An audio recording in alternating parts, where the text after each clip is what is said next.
Somebody tell me, Claudia, that we love you, we want to work with you, but we're scared because of Kevin. Oh, for sure. And I'm like, yeah. scared of what? He's never going to work with you ever. What are you You scared don't have a of? chance You anyway. don't have a chance in hell to work with him.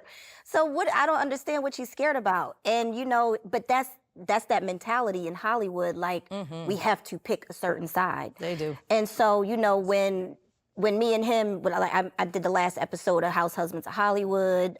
He put me on that, so I started telling him. This is where stuff started clearing up too, because I was like, Kev, like the last Netflix special, like before I was getting paid off them jokes, I'm like, none of that money's coming to me anymore. So yeah, stop putting me in the jokes, because I just don't like it anymore. So that's when he started realizing, like, oh yeah, okay, you're right. So that's when a turning point happened for us. And when I got out of the material more, it became better. I've heard you mention that you seemingly have a great relationship with Kevin, and I noticed somewhere that he introduced you to Ayanna. Is that true? Yeah, he did. So that's a very interesting conversation. I mean, did he bring it up, or? Well, no, I told him I wanted to talk to somebody because I was going through some problems, and I know he can get to anybody. And so I went to him and told him what I wanted to do, and he was like, I got you. I mean, we really, like, if I need anything, that man is always going to be there for me for life. I mean, and he said that to me, like, you won't have to worry about anything. That's a beautiful thing. Yeah. I love to hear this. I remember before Kevin really blew up when he came to the Foxhole. And that's in the middle of you guys when it was kind of getting, y'all were having your issues. Right. And to see where it went and that it came to this point now. And I think, again, I want to ask the doctor about this, how important it is for the men to put their foot down to protect. We may not be together. I may not rock with you like that romantically, but you are my ex-wife and the mother of my children. So there is a responsibility on the man to make that public declaration without disrespecting his current.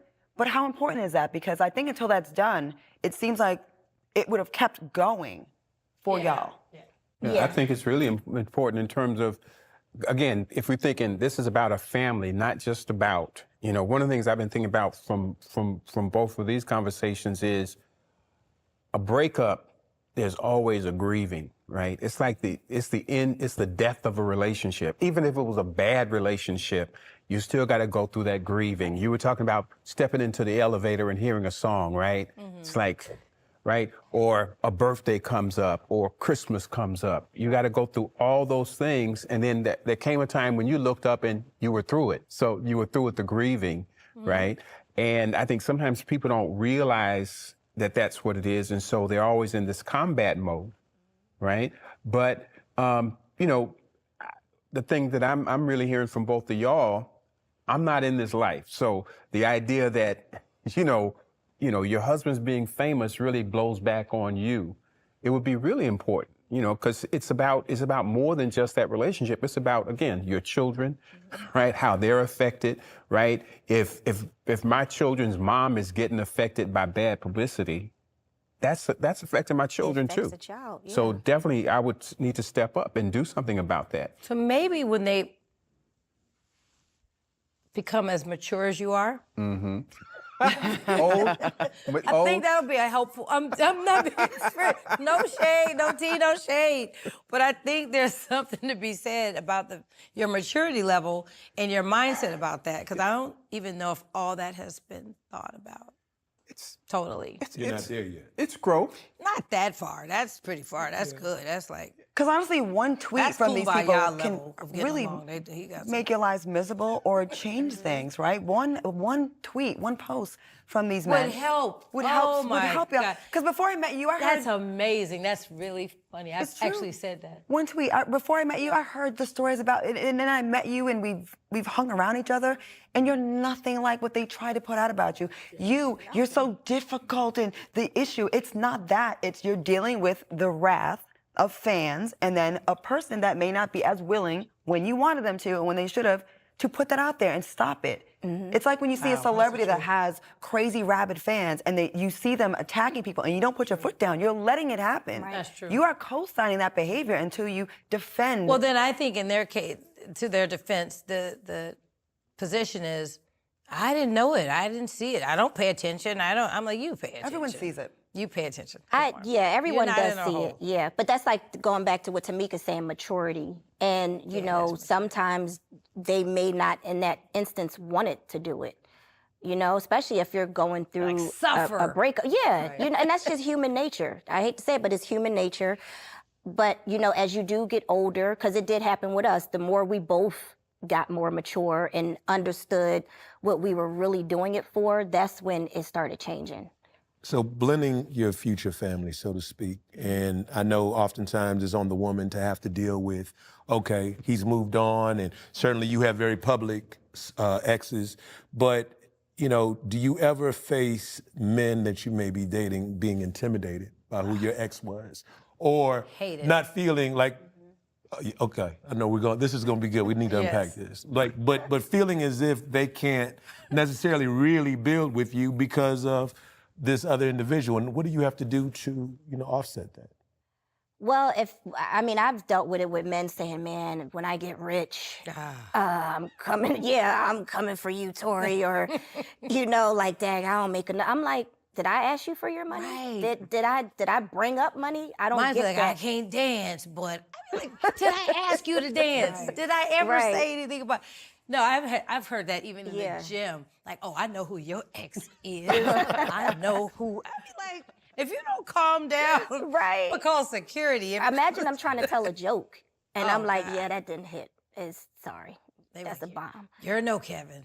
I mean, it's just that kind of stuff is just really just bad. But if that guy does something like that, I'm like, yeah, you're already corny. turning me off. So it is kind of difficult. Dear men. Yeah. Dear men. We're not looking for our exes in any of you. We're not. And another thing. Be yourself. Yeah, and the misconception is I date short men. That was one time. So I don't date if you're young tall, men. I like you too. That was one time. It just happened. That They was think one I only time. like young men. Well, that's Torrei now. Yeah. Oh, yeah. Oh, Torrei like I the young like them men. young, old. I don't- well, I just mean this I kid. mean, but younger because they can keep up with my energy. son, Because I'm just I'm very young. Have very young energy. So that's usually We what don't comes. like young men, sons' ages. Okay, just for the record. So speaking of maturity and you know, speaking about your exes being mature and finally getting to that point and hopefully and still working on it, have y'all been able to be on that level of maturity to speak and have a relationship with your ex's current woman, wife? What's that phone call like? Well, Or FaceTime? we had a relationship, and then something got said in the media, and then it just went all bad. And from there, it's just non-existent right So now. do you take what happens in the media? Do you pick up the phone and say, you know what, I'm going to call her, and I need to maybe get some clarity on this, a context, or do It's you different for just you. ride You on? could do that. What, No, I did in the beginning, and then, like I said, I didn't say anything. It wasn't me. Something was said about me, and so then it just from there, I was like, well, you know what, I'm not trying to fix this again. But that, you know, in your case, well, I guess in both cases, yours is that's a marriage, and they've been together and they have children, so that's a little different. In my case, my ex is dating someone, and I actually like her. She's cool. Like, she's been helpful. I think, you know, I don't see a hidden agenda. I think there has to be. What I feel is that it just depends on how they got in the relationship too. Like if she's like a mistress turned wife, the respect level is different. You know what I mean? In this case, this was a clean. This woman that he's with, this is somebody that was not involved in our relationship, and there was no infidelity while I was with her. So I like her. She's cool. We have a clean slate until she, you know, proves otherwise. But she's cool.